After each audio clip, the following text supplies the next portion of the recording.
नमस्कार, आप सभी का स्वागत डी न्यूज पर। आप देख रहे हैं बाजार इस हफ्ते, जिसमें हम आपको बताते हैं कैसा रहा इस हफ्ते बाजार का हाल। इस हफ्ते कई ऐसे कारक रहे जिसका असर बाजार पर नजर आया। जहां बजट सत्र में पीएम मोदी ने पीएसयूज की मजबूत स्थिति का जिक्र किया, तो वित्त मंत्री ने सदन में श्वेत पत्र पेश कर 2014 से पहले और उसके बाद से लेकर अभी तक अर्थव्यवस्था की स्थिति में सुधार से रूबरू कराया। वहीं मौद्रिक नीति में अपरिवर्तित ब्याज दरों का असर भी बाजार पर देखा गया। साथ ही भारत के फॉरेक्स रिजर्व बढ़ने से भी बाजार को मजबूती मिली और इस हफ्ते 50 से ज्यादा स्मॉल कैप ने निवेशकों को डबल डिजिट का रिटर्न दिया। वहीं हफ्ते के दौरान बीएसई स्मॉल कैप ने अब तक का नया रिकॉर्ड स्तर भी दर्ज किया।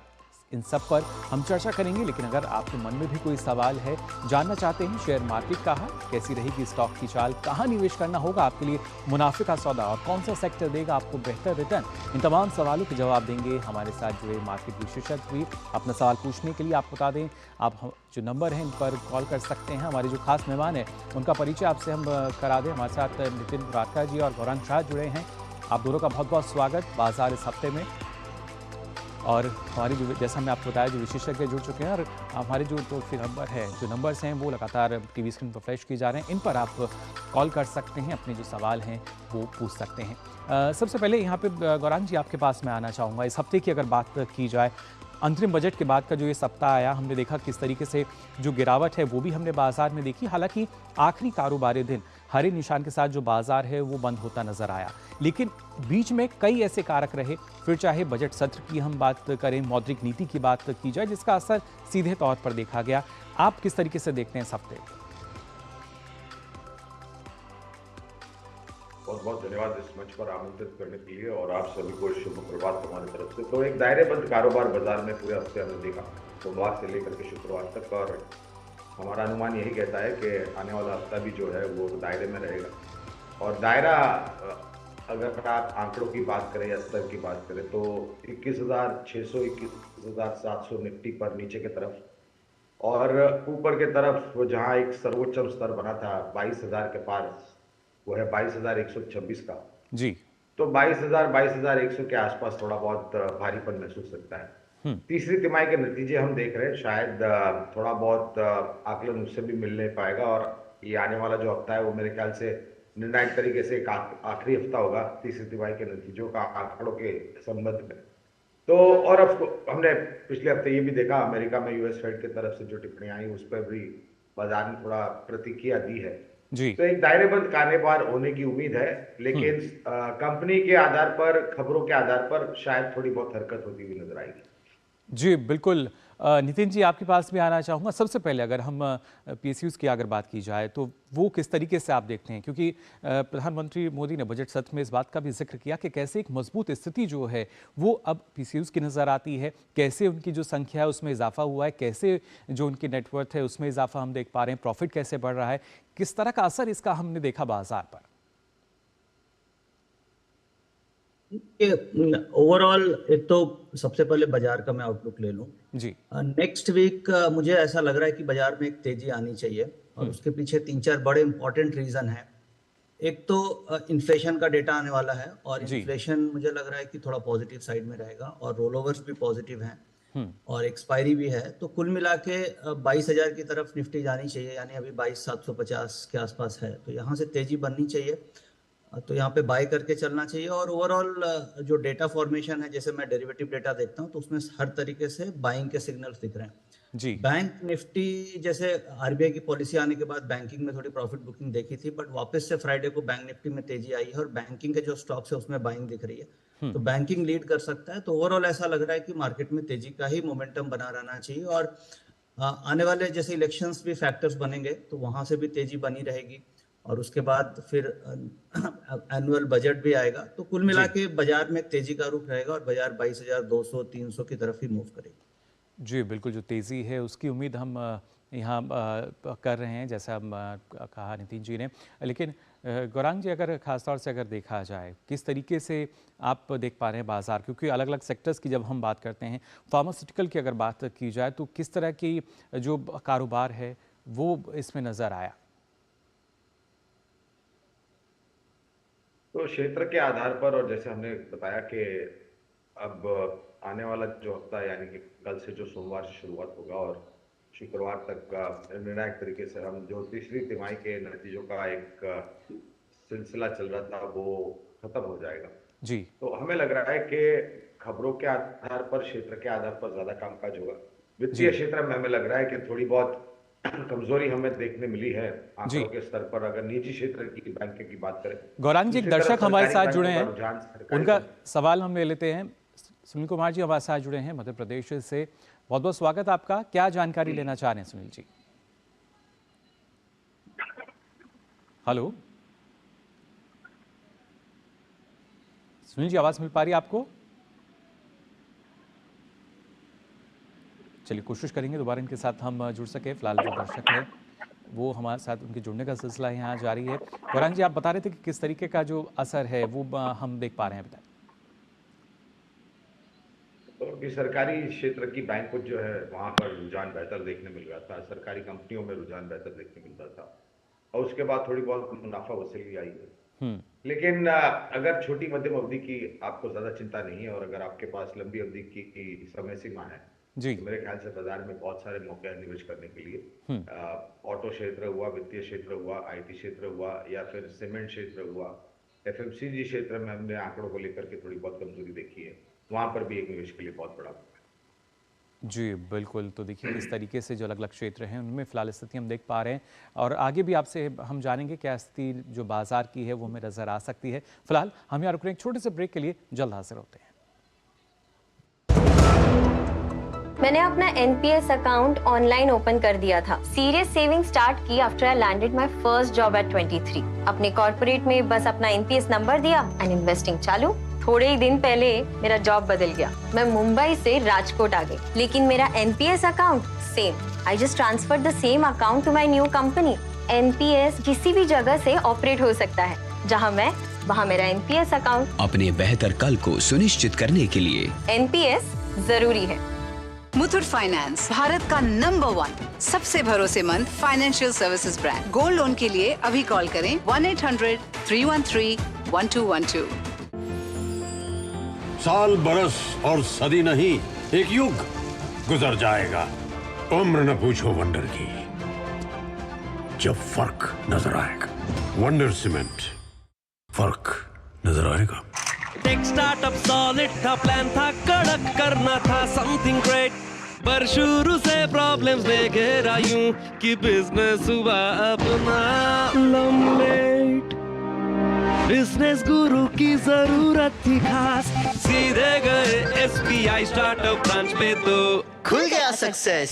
Startup advisory and support SBI startup branch पे। ब्रेक के बाद आप सभी का एक बार फिर स्वागत। आप देख रहे हैं बाजार इस हफ्ते, और लगातार आपको हम बता रहे हैं कि इस हफ्ते जो बाजार की स्थिति है कैसी रही। हमारे साथ विशेषज्ञ जो हैं, मेहमान जो हैं वो जुड़े हुए हैं, गौरांग शाह जी और नितिन मुरारका जी, और हमारे साथ जो दर्शक हैं वो भी जुड़ रहे हैं। दिल्ली से एक दर्शक हमारे साथ जुड़े हैं। दिनेश जी, बहुत बहुत स्वागत आपका। क्या जानकारी लेना चाह रहे हैं?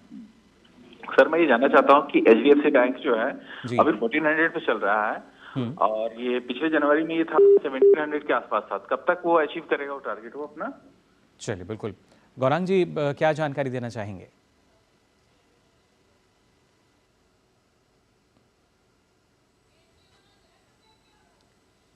गौरांग जी, आवाज मिल पा रही है आपको?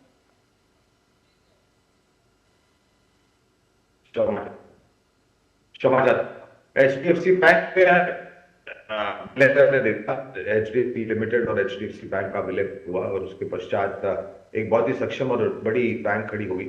आंकड़ों को लेकर के थोड़ी बहुत निराशा थी तीसरी तिमाही के नतीजे में, इसलिए 1414 के आसपास कामकाज कर रहा है।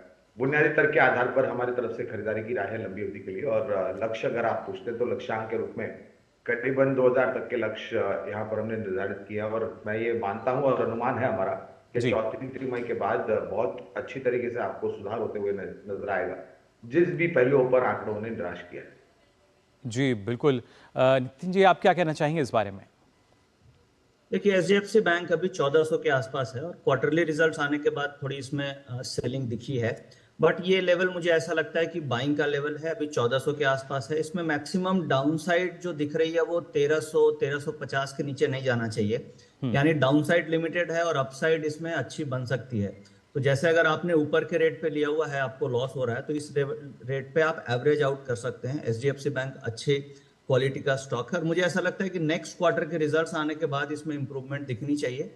यानी कि जैसे आपने टाइम फ्रेम पूछा तो 3 से 6 महीने लग सकते हैं और स्टॉक यहाँ से वापस ऊपर की तरफ मूव करना चाहिए और 1600-1650 के टारगेट आपको आने वाले 6 से 8 महीने में मिल सकते हैं। तो आप यहाँ पे थोड़ा नीचे के लेवल पे फिर से एवरेज करें। 1400 का रेट है, यहाँ पे थोड़ा ले सकते हैं। अगर 1350 मिले तो वहां पे भी आप ले सकते हैं और 6 से 8 महीने का व्यू रख करके होल्ड करना चाहिए। जी बिल्कुल नितिन जी, और खासतौर से अगर इस हफ्ते में स्मॉल कैप्स को अगर हम देखें, उसका किस तरह का बिजनेस या कारोबार आपने देखा है? कि स्मॉल कैप से ज़्यादा हमें इस हफ्ते मिड कैप, फ्रंट लाइन और मिड कैप में बाइंग देखने को मिली। और जैसे कि आने वाले समय में भी अगर आप देखेंगे तो जो तेजी बननी चाहिए वो मिड कैप से फ्रंट लाइन में ज़्यादा बननी चाहिए। और जो मैं ट्रैक भी कर रहा हूँ वो मेनली फ्रंट लाइन देख रहा हूँ। फ्रंट लाइन में कुछ स्टॉक्स मुझे दिखे हैं जिसमें आप फोकस करके चल सकते हैं और सेक्टर वाइज भी जैसे अभी जो बाइंग दिख रही है वो एनर्जी सेक्टर्स में बाइंग दिख रही है। एनर्जी में मेनली रिलायंस का वेटेज सबसे ज्यादा है जी, और रिलायंस इंडस्ट्रीज को आप लेकर के चल सकते हैं, उसमें काफी फोकस है। और फ्रंट लाइन में बैंकिंग में भी, बैंकिंग में सारे बैंक्स नहीं बट आईसीआईसीआई बैंक और एक्सिस बैंक, इनमें काफी बाइंग इंटरेस्ट है, तो यहाँ पे आप फोकस कर सकते हैं जी। अगर आप मिड कैप में देखेंगे तो मिड कैप में पीएसयू बैंक्स हैं जिसमें बैंक ऑफ बड़ौदा है, वहां पे फोकस कर सकते हैं। तो मुझे ऐसा लगता है कि आने वाले 1-2 वीक में स्मॉल कैप की जगह हमें mid cap to front line में फोकस करना चाहिए। वहां पे मार्केट की वहां से लीडरशिप आने के चांसेस ज्यादा है। जी बिल्कुल। और गौरांग जी, आप किस तरीके से देखते हैं, क्योंकि एक निवेशक को ये समझना बेहद ज़रूरी कि मिड कैप में उसे निवेश करना है या स्मॉल कैप में करना, और कभी कभी जो निवेशक हैं वो समझ नहीं पाते इन दोनों के बीच का अंतर। मैं चाहूँगा इस बारे में अगर आप जानकारी दें। देखिए, सबसे पहले तो जोखिम झेलने की क्षमता कितनी है आपको ये अनुमान लगाना चाहिए, क्योंकि शेयर बाजार में जोखिम जो है वो सर्वप्रिय है जी। और अगर आपके पास जोखिम झेलने की क्षमता है तो आपको शेयर बाजार में आपका स्वागत होगा दोनों हाथों से। छोटे और मझौले शेयर से ज्यादा अगर आप दिग्गज सूचकांक और शेयर्स में ध्यान देते हैं तो मेरे ख्याल से ये अनिवार्य होगा। ये इसलिए क्योंकि कभी कभी जो छोटे निवेशक होते हैं वो गुमराह हो जाते हैं, और जिस प्रकार से ये जो गूगल और व्हाट्सएप विश्वविद्यालय में जानकारी मिलती है वहां से दूर रहना चाहिए। मेरी नम्र विनती है सभी दर्शकों को और निवेशकों के, उस माध्यम के द्वारा कुछ चीज को सुन करके देख करके निवेश न करें, जानकारी लेकर के निवेश करें। अच्छी क्वालिटी के शेयर्स कम खरीदे लेकिन अच्छी क्वालिटी के शेयर्स खरीदे जी। जो कंपनियां कमजोर है उसकी बड़ी मात्रा में शेयर्स ना खरीदे, क्योंकि उसका एक कारण होता है कि वो कमजोर क्यों। चलिए, बिल्कुल इस बात का ख्याल रखना चाहिए। फिलहाल हमारे साथ प्रदीप जी जुड़ चुके हैं, बहुत बहुत स्वागत आपका प्रदीप जी। क्या जानकारी लेना चाह रहे हैं? सर, मेरे पास गोदरेज प्रॉपर्टी के 55 शेयर्स हैं, तकरीबन मेरे को 1.5 साल हो गया उनको लिए हुए जी। 1611 के भाव पे मैंने लिए थे। और सर उनका मेरे पास टाइम लिमिट की कोई कमी नहीं है। फ्यूचर क्या है, कहाँ तक जा सकता है, कितना रखता हूँ मैं? चलिए, बिल्कुल कहाँ तक पहुँच सकता है।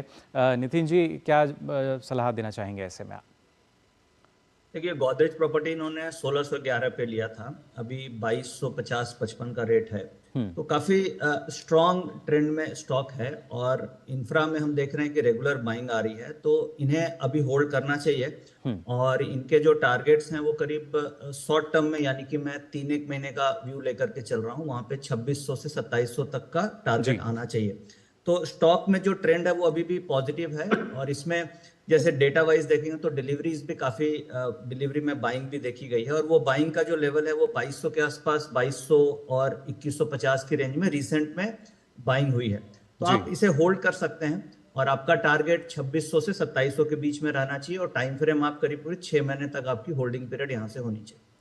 जी बिल्कुल। तो देखिए किस तरीके से अगर इंतजार करेंगे तो अभी शायद बेहतर स्थिति जो है वो नजर आ सकती है। फिलहाल थोड़ा सा इंतजार हमारे दर्शकों को करना होगा, क्योंकि हम यहाँ रुकने एक छोटे से ब्रेक के लिए जल्द हाजिर होते हैं।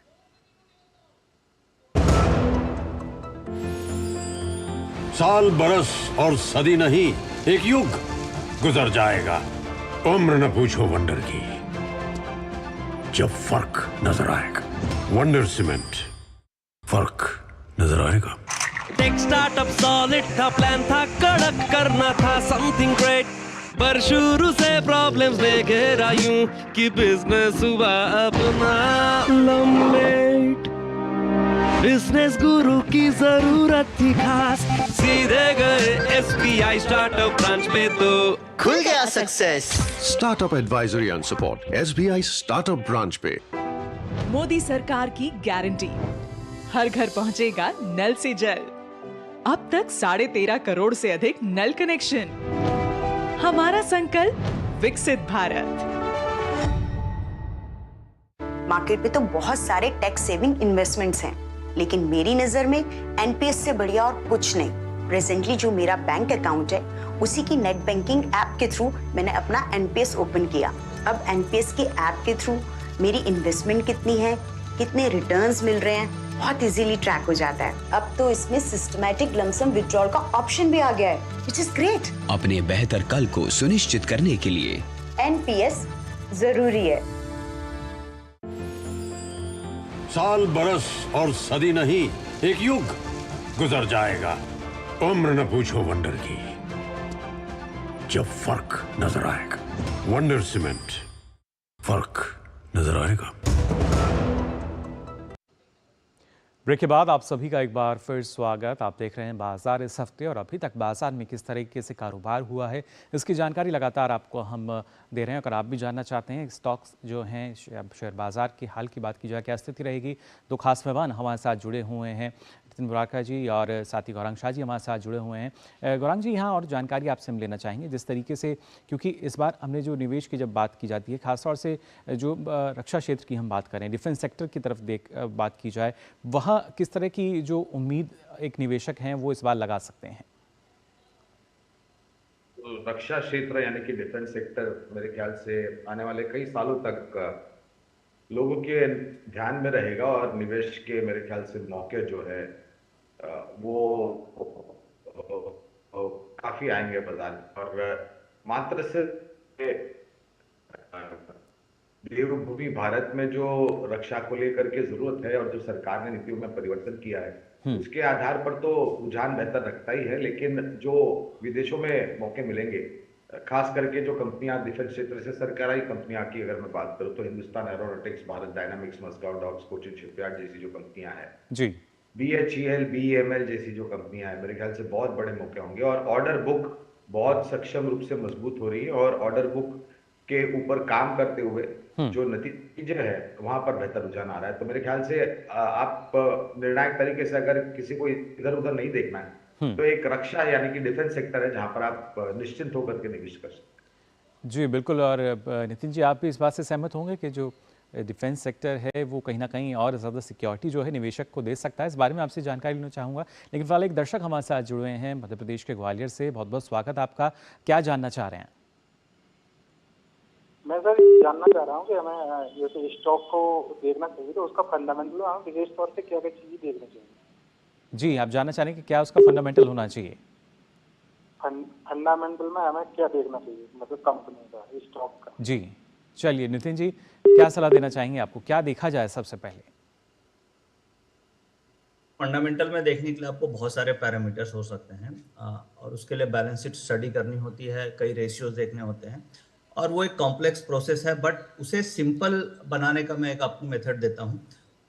जैसे कोई भी स्टॉक में वॉल्यूम्स होती है और डिलीवरीज होती है, तो जिस स्टॉक में भी डिलीवरीज वॉल्यूम के कंपैरिजन में ज़्यादा हो रही है, उसे आप मान के चल सकते हैं कि वो आप बाय करके चल सकते हैं। जैसे कि फॉर एग्जांपल रिलायंस इंडस्ट्रीज है, जिसके वॉल्यूम फॉर एग्जांपल अगर से 1000 शेयर के वॉल्यूम हो रहे हैं और उसमें डिलीवरी 60% हो रही है, यानी 600 शेयर की डिलीवरी हो रही है, इसका मतलब उसमें कहीं ना कहीं बाइंग इंटरेस्ट है।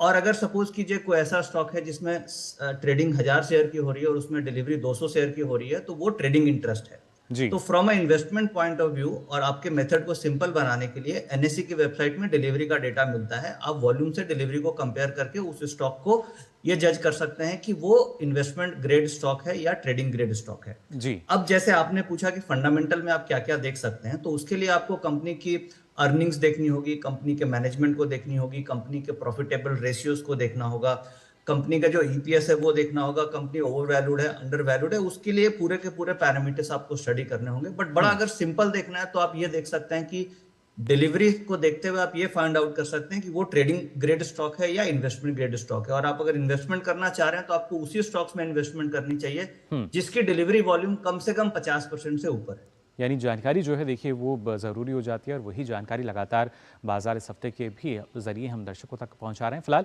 हम रुक रहे हैं एक और छोटे से ब्रेक के लिए, जल्द हाजिर होते हैं। साल बरस और सदी नहीं, एक युग गुजर जाएगा। उम्र न पूछो वंडर की, जब फर्क नजर आएगा। वंडर सीमेंट, फर्क नजर आएगा। हो बिजनेस बढ़ाना, गुड़िया को पढ़ाना या मिसेस के साथ वेकेशन, लो मुथूट फाइनेंस गोल्ड लोन। भरोसा इंडिया का, भरोसा इंडिया का। मुथूट फाइनेंस, भारत का नंबर 1 सबसे भरोसेमंद financial services brand. Gold loan के लिए अभी कॉल करें 1-800-313-1212। ब्रेक के बाद आप सभी का एक बार फिर स्वागत। बाजार इस हफ्ते में लगातार आपको हम जानकारी दे रहे हैं इस हफ्ते किस तरीके से स्टॉक्स की स्थिति रही, शेयर बाजार का क्या हाल रहा, और जो दर्शक हैं वो हमारे साथ जुड़ रहे हैं हमारे एक्सपर्ट से सलाह लेने के लिए। फिलहाल एक और जो दर्शक हैं वो हमारे साथ जुड़े हैं कि साहू जी हमारे साथ जुड़े हैं। बहुत बहुत स्वागत आपका, क्या जानना चाह रहे हैं? IPO लिया था LIC का जी। अभी जो मार्केट है वो मार्केट में रखना है कि सेल कर देना? चलिए बिल्कुल, गौरांग जी क्या सलाह देना चाहेंगे? इस शेयर ने मेरे ख्याल से काफी निवेशकों की जो सहनशीलता है या फिर जो पेशेंस है उसको आजमाया है जी। 900 के पार का फ्लोर प्राइस था और काफी सालों बाद ये IPO के दाम के ऊपर है। हमारे पास खरीदारी की राय है LIC पर लंबी अवधि के लिए, और मेरे ख्याल से जो भी परिवर्तन हम आंकड़ों के आधार पर देख रहे हैं, तो अगर आपके पास समय सीमा है और थोड़ा और समय दे सकते हैं तो हम आपको निवेशित रहने की सलाह देंगे। जी बिल्कुल। और नितिन जी अगर देखा जाए, क्योंकि जिस तरीके से LIC की एक जो तेज़ी है वो हमें नज़र आई, आप क्या इस बारे में कहना चाहेंगे? तेजी तो लास्ट 1-1.5 महीने में बनी है और अभी इसमें पूरी तेजी आई नहीं है और हमारा व्यू इसमें पॉजिटिव है। और अभी मोदी जी ने भी LIC के बारे में संसद में बात की थी और इसमें अभी 1080 के आसपास है। और अगर आप इसे टेक्निकली देखेंगे तो इसमें काफी अच्छा एक ब्रेकआउट 950 के ऊपर हुआ है जी। जिसके कम से कम टारगेट करीब 1400 रुपए तक के बनते हैं। तो मुझे ऐसा लगता है कि अभी आपको होल्ड करना चाहिए। 1080 का लेवल है, 1400 से 1450 1500 की रेंज इसकी बनती है जहां पे आप प्रॉफिट बुकिंग थोड़ा कर सकते हैं। बट मेरे ख्याल से आप होल्ड करें और अगर थोड़ा कहीं नीचे मिल जाए 900 950 के रेंज में तो वहां पे आप फिर से बाइंग कर सकते हैं। तो कुल मिला के पॉजिटिव आउटलुक है, होल्ड करना चाहिए 1400 से 1500 के टारगेट्स। जी बिल्कुल, यानी जो इंतजार करेंगे तो बेहतर रहेगा, धैर्य का फल अच्छा होता है और वही स्थिति अब फिलहाल PSUs में भी हमें नजर आ रही है। फिलहाल आप दोनों का बहुत बहुत शुक्रिया हमारे साथ जुड़ने के लिए, इतनी महत्वपूर्ण जानकारी हमारे दर्शकों के साथ साझा करने के लिए। तो जाना आपने किस तरह की स्थिति जो है बाजार में इस हफ्ते नजर आई, लेकिन आने वाला जो हफ्ता है उसमें क्या कुछ नया होगा, कारोबार की अगर बात की जाए किस तरीके से होगा, तमाम नई जानकारी के साथ फिर हाजिर होंगे। लेकिन आज के लिए दीजिए अनुमति, नमस्कार।